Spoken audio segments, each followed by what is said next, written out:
Boa noite. Tribuna Soberana de 10 de dezembro com Ana Rita Carlos e Júlio Balreira. Entre as notas iniciais e finais teremos dois temas da semana pelo meio, num espaço de análise e comentário de aproximadamente 3/4 de hora. Rita e Júlio, boa noite e bem-vindos. Começo por vos oferecer a agenda da Soberania TV para o ano de 2022. Obrigado. Para que possam fazer os vossos apontamentos na nossa agenda planning para o novo ano que está aí à porta. E posto isto, vamos para as notas iniciais e esta semana começamos com a nota inicial do Júlio. Então, boa noite a todos. Duas notas iniciais. A primeira para, em tempo de pandemia e de Covid, falar do centro de vacinação em Recardens. Queria juntar a minha voz a todos aqueles que nos últimos tempos têm abordado esta questão. Aquilo que se passa em Recardens não é digno de uma cidade como Águeda, não é digno de um Serviço Nacional de Saúde como aquele que nós temos, e é urgente juntarmos-nos todos e em força para ir junto de quem direito e de uma vez por todas tomarmos medidas em relação àquela situação. O local serviu numa primeira fase. Estaremos todos de acordo que é necessário continuar com a vacinação, será necessário continuar a vacinação, portanto é necessário encontrar um outro espaço. Depois há um outro aspecto também que tem a ver com os utentes. Há a modalidade de marcação e a modalidade de porta aberta. Porta aberta, quem chegar primeiro, muito bem. Nos utentes, também temos esta situação caricata de ter, por exemplo, marcação para as 4:30 da tarde, chegar às 2 horas, pôr-se na fila da frente porque chegou primeiro, mesmo as pessoas dizendo que ela só tem a vacina às 4:30 da tarde. Não, mas eu cheguei aqui, era 1:30. O senhor chegou aqui agora. Isto está bem, mas eu tenho para as 2:30, são 2 horas. A senhora tem 4. Não, isto não é assim. Bem, gerou-se também a confusão, que é todos os dias, ou melhor, nos dias em que há vacinação isto acontece. Queria juntar então a minha voz às vozes daqueles que têm levantado esta questão, fazer um apelo ao Presidente da Câmara, que sei que tem tido atenção sobre esta matéria, mas é preciso ir mais longe e de uma forma muito, muito rápida tentar resolver esta situação, e queria dar uma palavra de ânimo e de estímulo aos funcionários daquele centro de vacinação em Recardens, todos, sem exceção. É preciso ter muita paciência para estar tantas horas a viver aquele problema, ouvindo aquilo que muitas vezes não gostariam de ouvir, e este é o meu abraço para esses mesmos funcionários. Esta é a minha primeira questão. Quanto à segunda, põe já? Sim. É assim logo de... Se tiver duas notas iniciais, pode avançar com elas, mas eu queria lhe perguntar, consegue compreender porque é que ainda não foi mudado o centro de vacinação para um espaço mais condigno? Consegue perceber? Não consigo perceber, nem consigo perceber que mesmo naquele sítio era possível, não estou a inventar nada, já alguém disse isso, era possível cortar uma parte da via e montar uma tenda, não faltam técnicos e condições para fazer isso, montar uma tenda que criasse melhores condições, não só de vacinação, como para as pessoas que estão à espera. Eu sei que estamos todos muito estressados com esta situação, sei que em Lisboa tem o maior centro do país e vi há dias imagens na televisão, logo no segundo dia em que abriu a fila, era imensa às portas da fila, lá está, porque as pessoas têm marcação, na mesma situação, as pessoas têm marcação para determinada hora e vão mais cedo, mas indo em concreto à pergunta que fez, Jorge, não percebo, porque é que há espaços, isso não há alternativas. Em muitos municípios foram montadas tendas com todas as condições para que a vacinação seja feita de forma mais humana que aquela que está a ser feita. Sei que há, por aquilo que enfim, vou lendo e vou ouvindo, há um diferendo entre as partes, entre o município e o diretor do agrupamento, mas estas coisas, costuma-se dizer, e a dizer um palavrão que ia dizer um palavrão, mas quem paga sempre a fatura são sempre os mesmos. Não é? Convém dizer que o Presidente da Câmara também é contra a instalação do centro de vacinação naquele local. Sim. E sempre defendeu que o centro de vacinação fosse instalado, por exemplo, no centro da cidade. Certo, Também sim. importante que se diga. É importante que se diga, e sei também de uma delegação da Assembleia Municipal e com o Presidente da Câmara, que esteve numa reunião já há uns meses atrás para encontrar uma nova solução. Não perceba porque é que as entidades com responsabilidade nesta matéria não se sentam, não precisam mais de 30 minutos, não é? Ou uma hora, seja o que for o tempo, não importa, para encontrar uma solução condigna. Não é só o facto de estar à espera à chuva e ao frio. É as salas de vacinação que são pequenas, é o tempo de espera que temos que todos os que recorrem à vacinação, todos têm que estar portanto, o tempo tem que estar à espera. É urgente tomar medidas realmente sobre aquela estrutura que não responde aos problemas. Muito bem. Quer avançar com a segunda nota ou fica para mais... Fica para mais à ir por um bocadinho, dou a palavra agora à Rita. Okay. Rita, boa noite. Olá, boa noite. Nota inicial. Eu aproveito só para acrescentar aqui ao tema do Júlio, do qual concordo inteiramente, e dizer também o seguinte, eu acho que aqui chegou o tempo de quer o Presidente da Câmara, quer o Dr. Pedro Almeida, enterrarem efetivamente os machados e chegarem à conclusão de que têm que arranjar uma solução em benefício das pessoas, porque as pessoas aqui é que importam. Os diferentes têm que ser colocados de parte, as pessoas são o mais importante. Estamos a aproximar-nos do Natal, temos pessoas que pretendem beneficiar dos serviços da Extensão de Saúde de Recardães e veem-se prejudicadas porque o atendimento dos funcionários não é o mesmo, os funcionários estão assoberbados de trabalho e, portanto, isto está a causar transtornos a todas as pessoas, quer as pessoas que vão para o centro de vacinação, quer até os próprios utentes da Extensão de Saúde de Recardães. Portanto, é tempo de se chegar aqui a um consenso e de se alterar o centro de vacinação para um lugar condigno. Portanto, eu concordo inteiramente com a posição do Júlio. Quanto à minha nota introdutória, vai para a Assembleia Municipal Extraordinária que decorreu, que teve o início no dia 29 de novembro, primeira reunião, na qual foi apresentada uma proposta de alteração ao regimento da Assembleia Municipal e que esteve em volta aqui num diferendo. Eu queria dar aqui esta chega. Um regimento de uma Assembleia Municipal é um documento que regula o funcionamento das sessões e das reuniões. Nesse sentido, é um regimento que deve estar adequado ao funcionamento do órgão, neste caso a Assembleia Municipal. O regimento atualmente em vigor foi aprovado, salvo erro, em 29 de março de 2019 e foi um regimento que até à presente data serviu os interesses da Assembleia Municipal. Portanto, nunca foi suscitada a sua ilegalidade, não foi suscitada a sua irregularidade, não foi questionado que não servisse para regular o funcionamento do órgão, pelo que, se havia necessidade de rever o regimento, e até acredito que exista, porque não há documentos perfeitos, se calhar, nesta fase introdutória e inicial do exercício de funções deste novo órgão, parece-me muito pouco previdente que se tenha feito.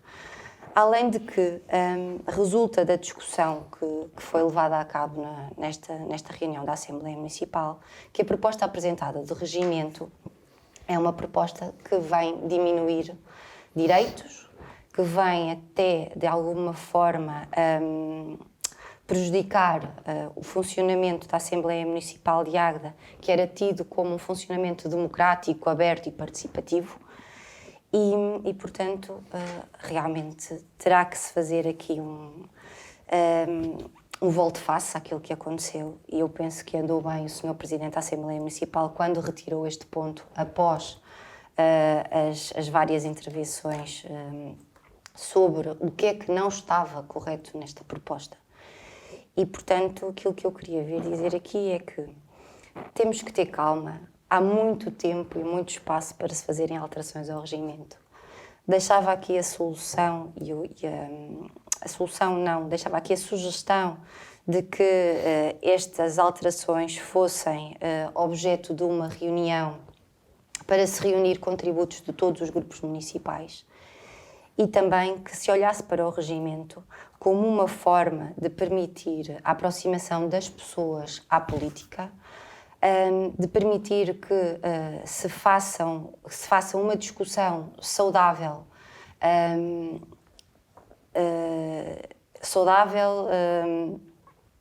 interessada, participada, não só dos membros da Assembleia, mas também do público.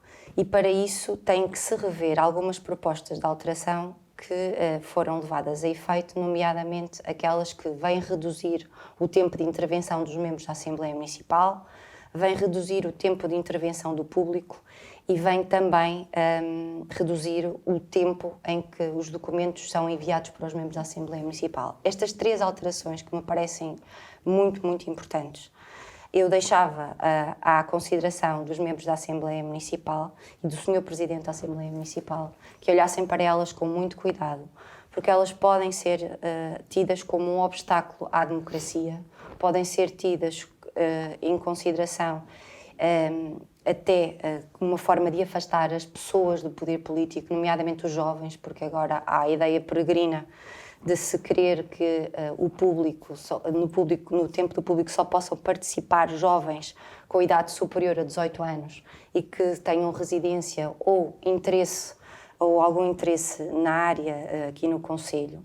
E, portanto, nós não temos interesse nenhum em afastar as pessoas da política, afastar as pessoas dos órgãos decisores e não temos interesse nenhum em que os assuntos sejam levados à Assembleia Municipal de forma insípida, que não sejam discutidos por falta de tempo e, sobretudo, nós queremos uma Assembleia Municipal participada, com uma democracia vibrante, onde as oposições sejam feitas de forma rica e de forma que possam também ser reunidos através da discussão contributos que muitas vezes no passado até foram objetos de consensos e consensos importantes.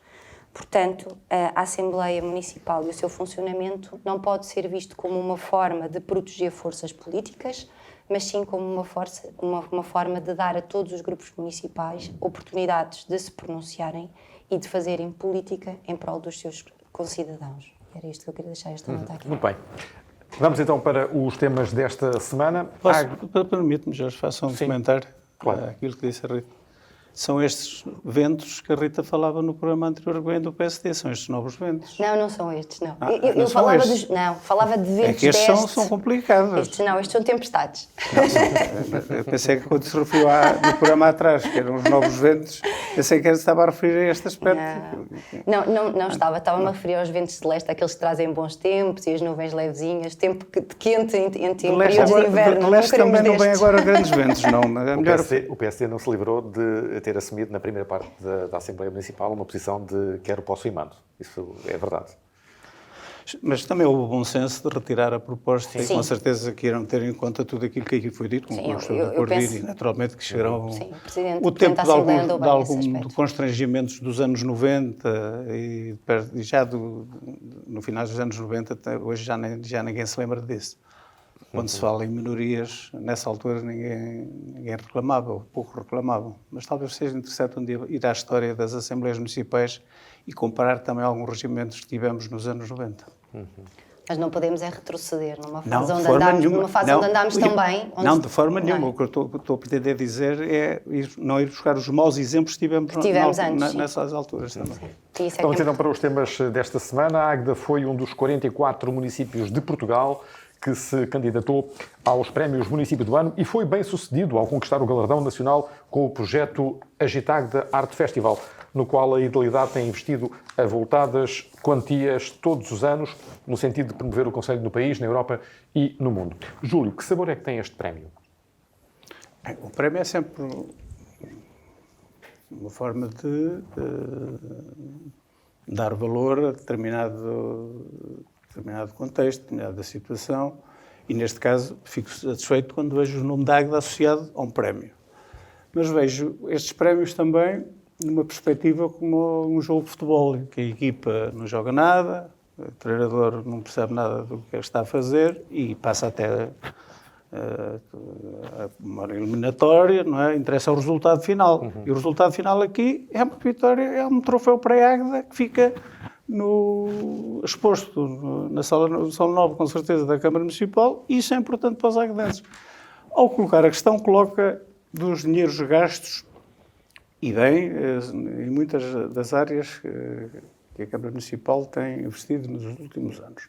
Mas relativamente ao Agitagda, temos de ver também, digamos, a perspectiva que esse acontecimento tem para todas as associações do Conselho de Águeda, que veem naquela iniciativa também uma possibilidade de mostrar aquilo que fazem, aquilo que desenvolvem e também daí resultar algum retorno financeiro. Portanto, creio também que não podemos também ver só a face de uma moeda. Aliás, a propósito deste prémio do Agitagda, lembrei-me há dias, comparar o Agitagda com a Festa dos Pobres dos anos 60 e 70 é a mesma coisa que comparar o antigo Campo de São Sebastião com o Estádio Municipal de Águeda agora.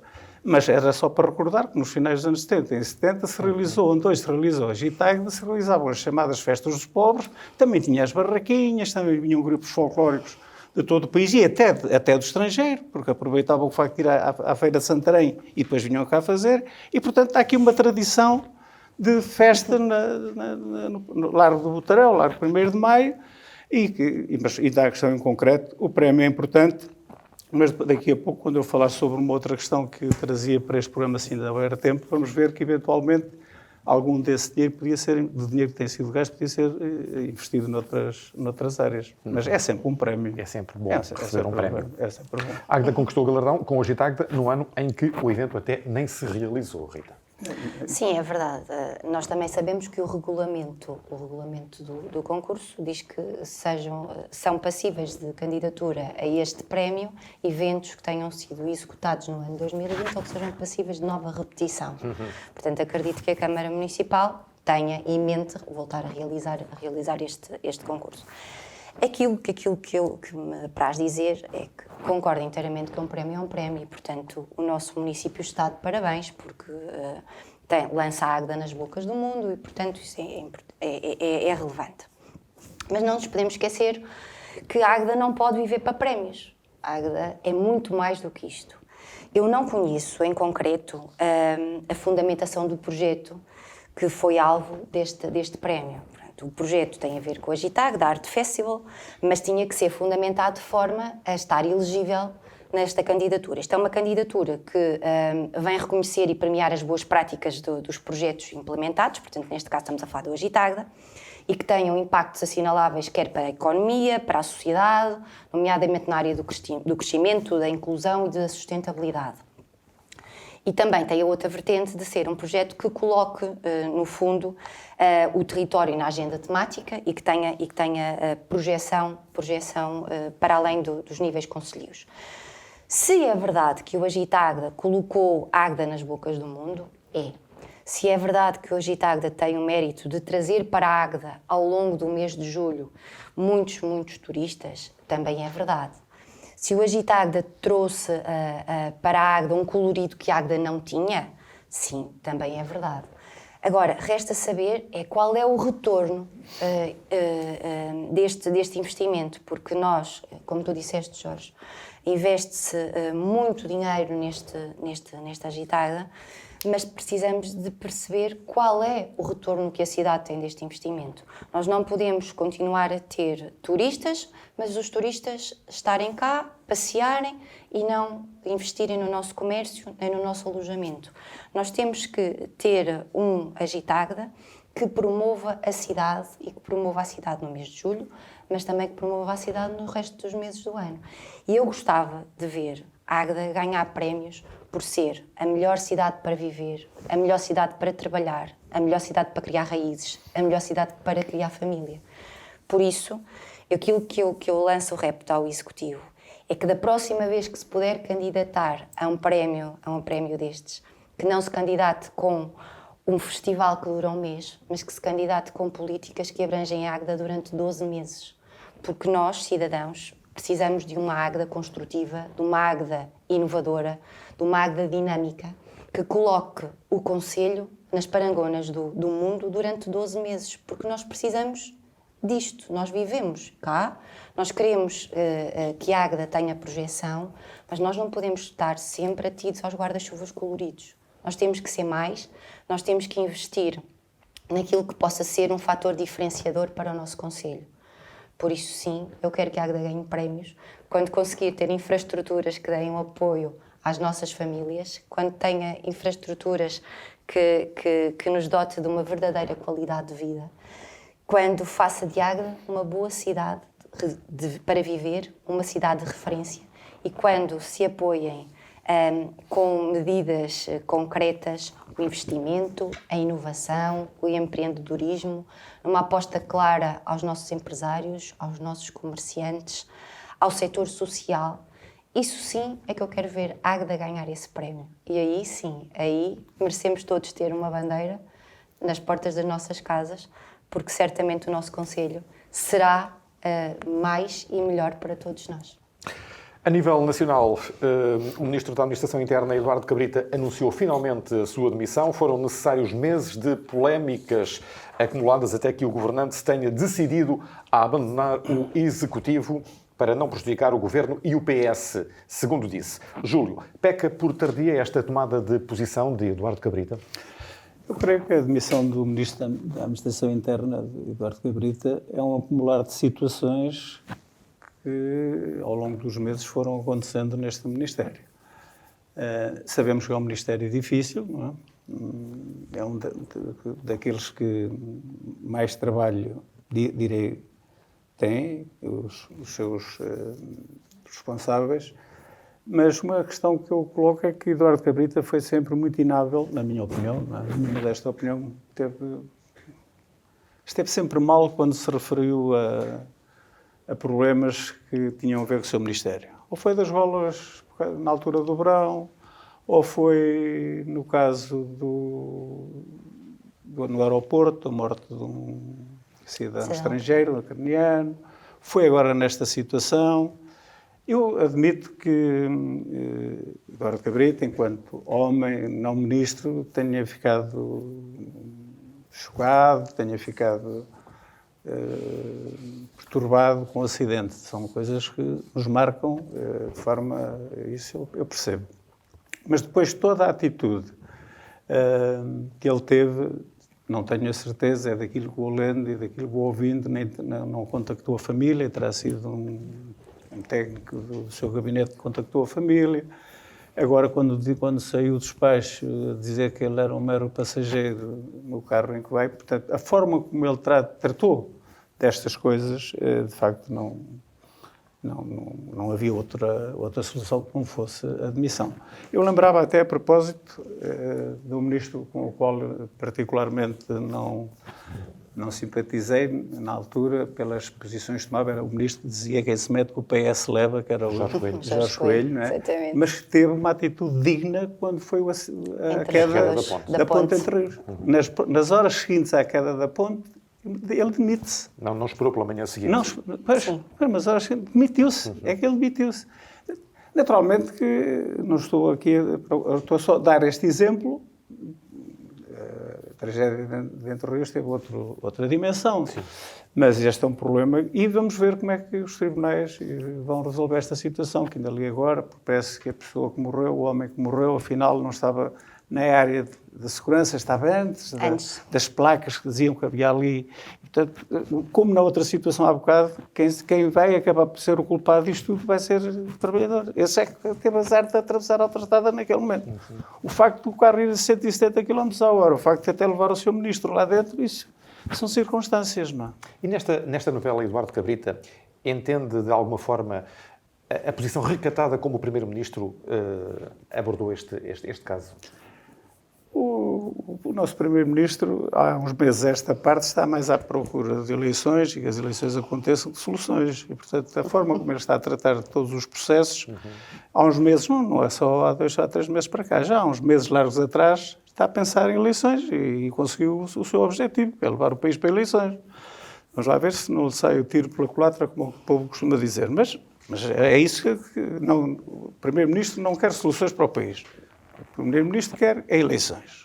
Para depois, então, esta situação, podíamos falar na Ministra da Justiça, que agora foi também possada como Ministra da Administração Interna, que disse há dias numa entrevista, já esteve para sair há não sei quantos meses e que não quer continuar como Ministro.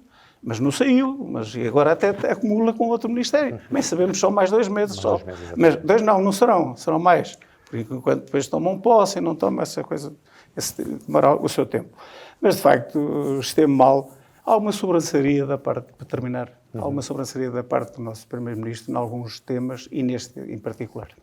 Rita, Eduardo Cabrita andou devagar demais Ele não andou devagar. para se demitir? Ele teve parado, que é diferente. Eu penso que quando já ninguém esperava que ele se demitisse, eis a surpresa e ele demitiu-se. Ele já se devia ter demitido antes. Como diz o Júlio, ele devia-se ter demitido no caso das golas e não se demitiu e não assumiu responsabilidade. Ele devia-se ter demitido quando foi a situação degradante dos imigrantes de Odmira e não dos contentores que viviam e não se demitiu. Tivemos o caso da morte daquele cidadão estrangeiro às mãos do CEF. Nem assim ele se demitiu. Não se demitiu com a reestruturação do CEF. Não se demitiu. Não se demitiu com os festejos do Sporting, do meu Sporting. Também não se demitiu, portanto houve aqui. Ou seja, quando já toda a gente pensava que ele nunca se demitiria, que iria chegar até ao final da legislatura, eis que ele se demite. Portanto, ele não andou parado. Ele não andou devagar, ele andou mesmo parado. Agora, eu também penso que ele só se demitiu nesta fase. Se calhar já nem tanto por vontade dele, porque, ao que se consta, ele já tinha manifestado antes a intenção de se demitir, mas o Primeiro-Ministro é que o segurou sempre. Mas chegou à fatídica sexta-feira em que foi insustentável a falta de empatia do Eduardo Cabrita, quando foi abordada à saída da, penso eu que era a inauguração do posto territorial de Lagos, e quando ia para o carro e foi confrontado com os jornalistas sobre a acusação do Ministério Público, em que acusava o seu motorista de homicídio por negligência, e as declarações foram tão secas e caíram tão mal de que era um mero passageiro naquele veículo, que era um veículo do Ministério da Administração Interna, e que era o tempo do Estado de Direito e que não havia nenhum cidadão acima da lei, que eu penso que o Sr. Primeiro-Ministro deixou de ter condições para o segurar e, portanto, deixou cair. Agora, o mais importante nesta demissão do Eduardo Cabrita é nós pensarmos que esta era uma demissão que já devia ter acontecido. Não só pela incapacidade que tem de gerar empatia, porque não tem, pode ser uma questão de género, mas não é uma pessoa empática, mas há aqui uma falta de humildade, há uma falta de solidariedade que foi patente agora nesta situação do acidente. Este senhor nunca teve uma palavra para com as famílias, não teve uma palavra de solidariedade ou de apreço pelo seu motorista, uma pessoa com a qual ele lidava, uma pessoa que está subordinada ao mesmo. Portanto, há aqui uma falta de... Não foi ao funeral Não foi ao funeral do trabalhador. Portanto, há aqui uma posição de sobranceria sobre toda e qualquer circunstância que eu mesmo não assumo.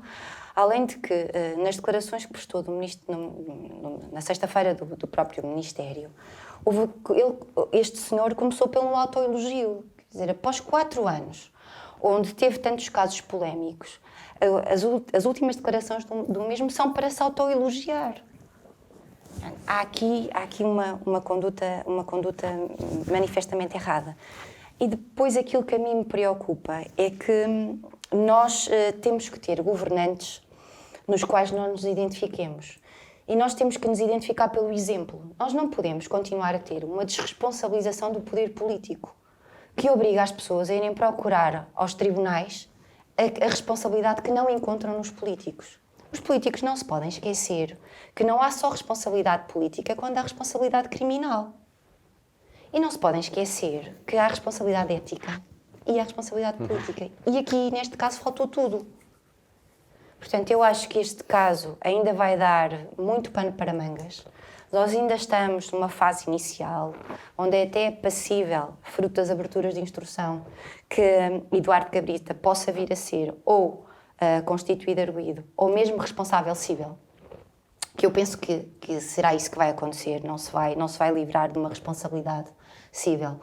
Não só porque, em termos jurídicos, era o responsável pela condução efetiva daquele veículo, quer o fizesse de forma própria, quer o fizesse através de terceiros, o que significava que o ministro não pode ser alheio à responsabilidade e aos danos causados pelo veículo do qual ele era responsável, quer diretamente, quer indiretamente neste caso. E também não se pode evitar a que venha a responder por uma responsabilidade de factos ilícitos, ou seja, houve aqui um crime, há aqui um facto que é passível de ser considerado homicídio por negligência, houve aqui uma condução a 163 km/h numa faixa da esquerda, resta apurar em que condições é que o acidente aconteceu, mas houve alguém que morreu. E alguém é uma pessoa. Portanto, nós temos que pensar que tem que haver responsáveis e tem que haver também responsáveis políticos, porque nós não podemos achar que a política é fruto de irresponsabilidade, quando a política é, sim, fruto e exemplo de responsabilidade cívica, ética e moral.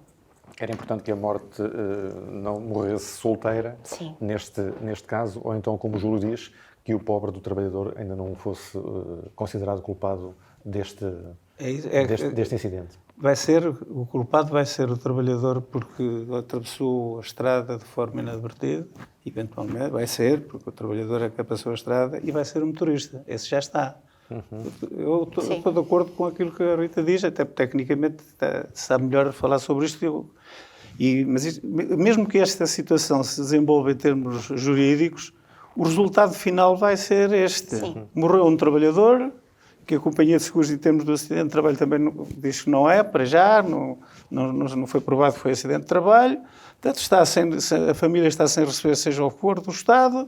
O motorista acusado de homicídio involuntário. E, portanto, estes são os dois que vão pagar a fatura. Mas o resto, logo se vê. Cá estaremos, e por alguns meses, para voltar a falar sobre o assunto, com certeza. Se a Justiça, entretanto, não se atrasar. E só uma nota curiosa, se me permitem acrescentar, é que o Eduardo Cabrita exonerou-se da função de ministro, mas não se exonerou e não pediu a renúncia das funções como deputado na Assembleia da República. O que significa que agora o sentido de impunidade é tal, ou o sentido de que a vida lhe correu bem ao longo deste exercício como Ministro da Administração Interna, que agora exonera-se deste cargo, mas vai voltar para a Assembleia da República, que está dissolvida, mas que ainda está em exercício. O que não deixa de ser curioso e de alguma forma censurável. Júlio, qual era a outra nota inicial que tinha para nos trazer? A outra tinha a ver com a questão da habitação em Águeda. É um problema que tem vindo a ser discutido. O próprio Executivo, daquilo que eu pude apurar e ler, encontra-se a elaborar aquilo que chama a Estratégia Local de Habitação, um conjunto de ideias bastante interessantes para o nosso Conselho: arrendamento de habitações, reabilitação de frações, construção de prédios, aquisição. Acho que é um caminho interessante que o município devia agarrar e que as forças políticas com assento na Assembleia Municipal e a sociedade em geral aguedense, sejam os privados, sejam as entidades públicas, pudéssemos olhar para este problema de forma muito objetiva. É um problema hoje em Águeda a questão da habitação. Não há alunos que estão aqui no Instituto, na Escola Superior de Tecnologia, estão com dificuldades em arranjar alojamento, há situações de alojamento em precárias condições, e isto precisa de ser rapidamente resolvido, envolvendo, repito, a Câmara Municipal, com certeza, o Ministério das Infraestruturas, aproveitar o facto do Ministro das Infraestruturas ainda voltar a ser candidato por Aveiro e eventualmente vai ser Ministro, continuar a fazer pressão, fazer tudo o que é necessário para resolver esta situação. Até por outro lado, naturalmente não fiz uma volta pelo Conselho, dei só uma voltinha para perceber também esta questão, queria falar sobre ela, sobre as questões da habitação. É que nós depois não temos habitação e temos um conjunto de casas em Águeda a degradarem-se, que dariam para muita gente poder habitar se fossem reabilitadas. Eu sei que são privados, sem direitos, sei que há problemas eventualmente, poderá haver, problemas que não possibilitam que se faça obras. Agora, nós vamos à Praça Conde de Águeda tirar fotografias aos chapéus e às pessoas que visitam para Natal, e depois temos a fotografia para o lado esquerdo e temos um prédio a cair com uma estrutura que um dia destes, há uma ventania mais forte, pode ser ali um problema. É uma fotografia bonita, os chapéus e toda a casa a cair. Estou-me a referir àquele prédio que precisa urgentemente de reabilitação. Mas depois passamos pelo Barril, passamos pela Rua Armando Castelo e pela Venda Nova, passamos na Rua Baixo da Gama, passamos na Rua Manuel Pinto, deve conhecer, agora até foi feito ali um empreendimento muito interessante, mas mesmo ao lado está lá um terreno e uma casa, enfim, degradada. Passamos ali no São Sebastião e encontramos mais um espaço entre a entrada para a Manuel Alegre, não é? Um espaço que está ali, uma casa abandonada. Os seus proprietários terão todas as razões para ter aquelas situações, digo eu, terão. Mas, quer dizer, não podemos estar uma vida interna à espera que sejam resolvidos estes problemas, onde temos falta, por um lado, de habitação, mas a questão, neste momento, também que se coloca, é a degradação desses prédios e aquilo que podia ser aproveitado para que a habitação em Águeda não tivesse estas consequências tão nefastas que tem para aqueles que precisam de habitação condigna. O atual Presidente da Câmara, prometeu que a habitação seria uma área que seria evidenciada durante este mandato de 4 anos até 2025. Seria uma aposta forte desta Câmara Municipal. É, de facto, importante que a estratégia local de habitação seja definida, porque sem ela o município não poderá ir beber fundos à Comunidade Europeia. Eu acredito que o Executivo, o Sr. Presidente, esteja apostado nesta matéria e por isso falei nela, falei nelas porque penso que é um problema concelhio, mas esta questão das casas que estão a cair, de mau estado de conservação, é um problema que precisa ser urgentemente resolvido, porque senão um dia destes vamos ganhar um prémio. Vamos ganhar o prémio pela maior. Falta-me agora o termo, nem sempre. Um conjunto de casas degradadas, não é? O maior número de casas degradadas num circuito aí de 2 km e, portanto, podemos vir a ganhar esse prémio também. Muito bem. E esse eu não gostava de receber. Claro. Não querendo interromper, nem ser indelicada, mas só para dar aqui um... Não falei agora de ventos, só. Não. Agora só brisas. Brisas. Eu penso que a Câmara também tem que neste âmbito da habitação, não só de olhar para a estratégia local de habitação, mas também para olhar depois para o aspecto burocrático que está inerente a esta questão. A Câmara tem que, de uma forma cada vez mais eficaz, desburocratizar estes processos, dar incentivos a quem constrói mais rápido e melhor, a quem quer vir construir a água. Os processos na Câmara de licenciamento têm que ser mais rápidos. Porque apesar da Câmara dizer que licencia em 10 dias, não é verdade, às vezes estão meses, os processos são objetos de fiscalização, de pareceres, mas os processos arrastam-se. E, portanto, a Câmara também tem que olhar para esta parte burocrática, para a parte de ver se há possibilidade de fazer isenção de taxas ou reduções de taxas e fazer até outros incentivos aos proprietários, quer de prédios devolutos, quer de prédios degradados.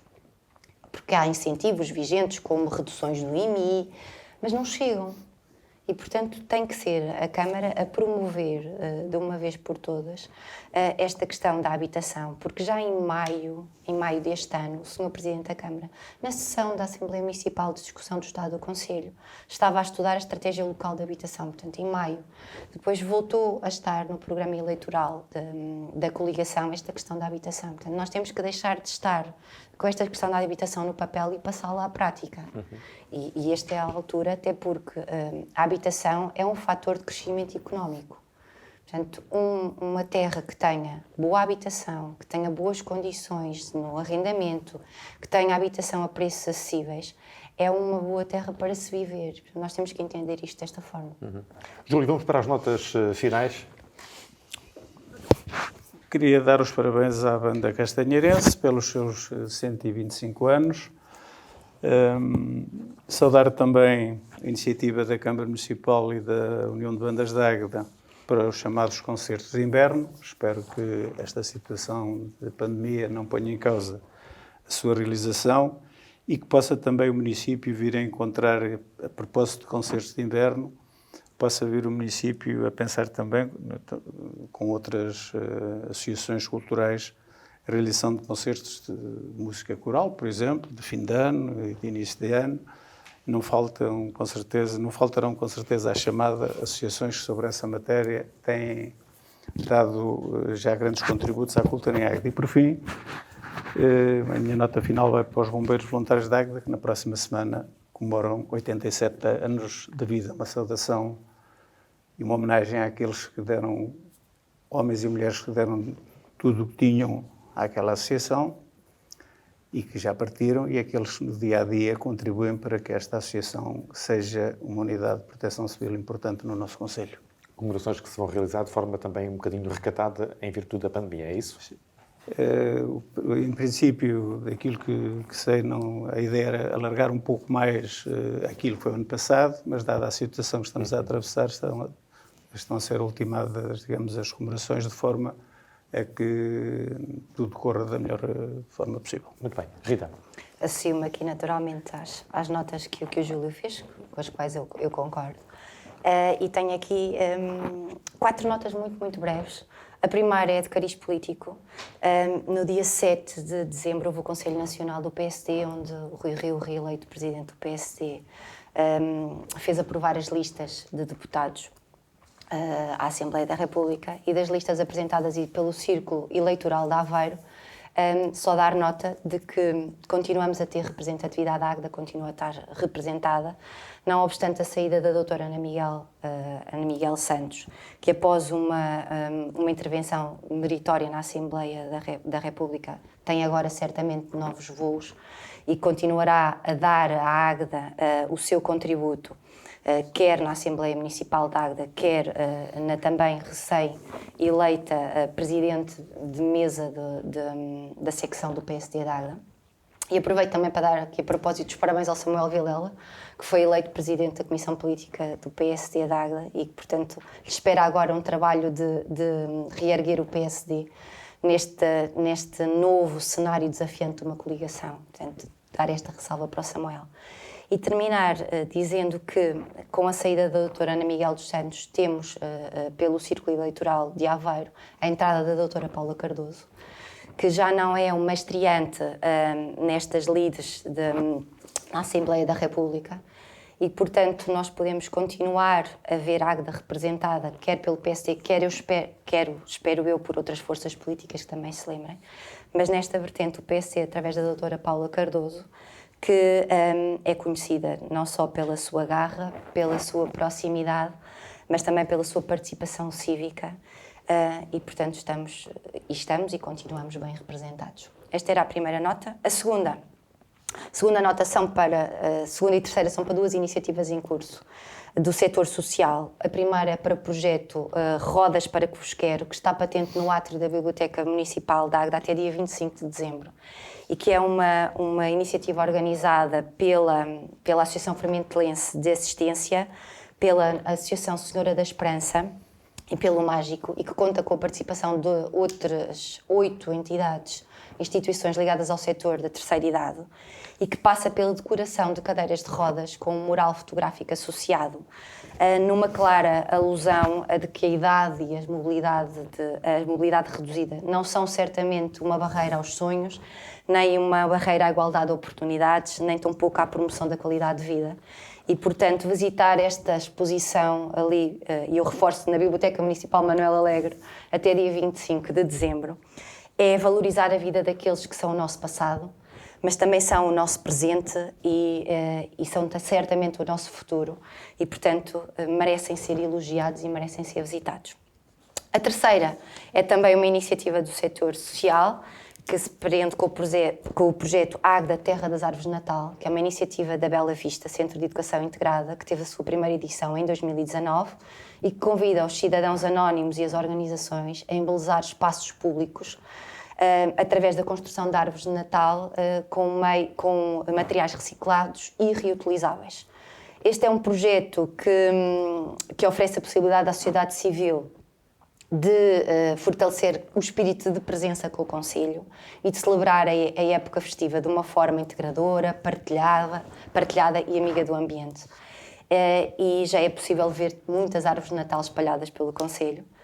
E a quarta nota, assim muito breve, é também para assinalar os 26 anos da Orfeu, que foram cumpridos no dia 4 de dezembro, e, portanto, assinalar aqui a vida de uma associação que através da oferta cultural que nos beneficia, tem possibilitado que alarguemos horizontes e que nos transportemos para além das fronteiras do nosso Concelho, que há que assinalar isso. Muito bem. Não sei se o Júlio quer fazer alguma... Não sei se tenho tempo, gostava mas não vamos ter tempo para isso, ficará para outro programa, esta substituição dos cabeças de lista e destas alterações no PSD. É interessante. Aqui sim, aqui há ventos de mudança, não é? Ou estás comigo ou estás contra mim. E, portanto, a partir Rui daqui... Rio, na sua ótica, Rui Rio fez bem em rodear-se daqueles que estão com ele?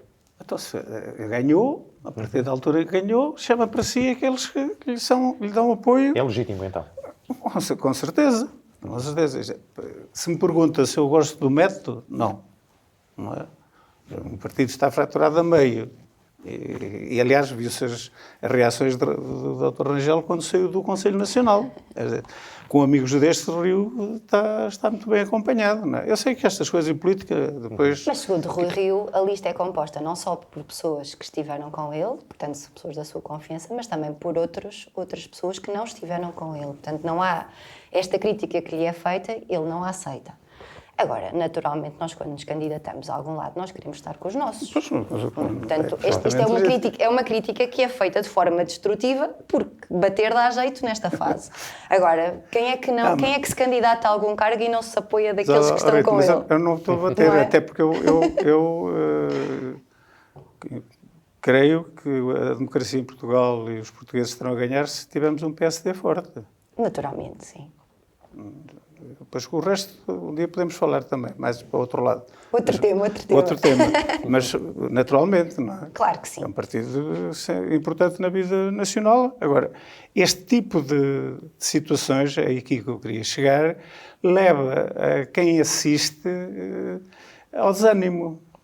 E depois nós vamos pedir eleições e depois há não sei quanta abstenção, porque as pessoas também se questionam. Então eles... por exemplo, são do mesmo partido e estão assim... Mas nós também temos uma comunicação tendenciosa, não é? Que nesta fase... Não temos nada. Claro, temos, naturalmente que temos. Com eleições à porta. Claro que temos. Olha que não, doutor, olha que não. Claro que temos. Isto é tua brincadeira. Estou perfeitamente de acordo consigo. Não é? Temos e, portanto, com eleições aqui à porta, dá jeito de fragilizar a oposição, fragilizar o PSD, acicatar as hostes e, sobretudo, de dar a entender que o PSD acaba por estar mais fragilizado do que aquilo que possa estar. Agora, não acredito que qualquer pessoa com bom senso entenda que se Rui Rio fez as listas, tivesse que colocar lá pessoas que não estiveram com ele, ou que estiveram, mas não estiveram, ou nas quais ele não tem confiança, ou que não se revê.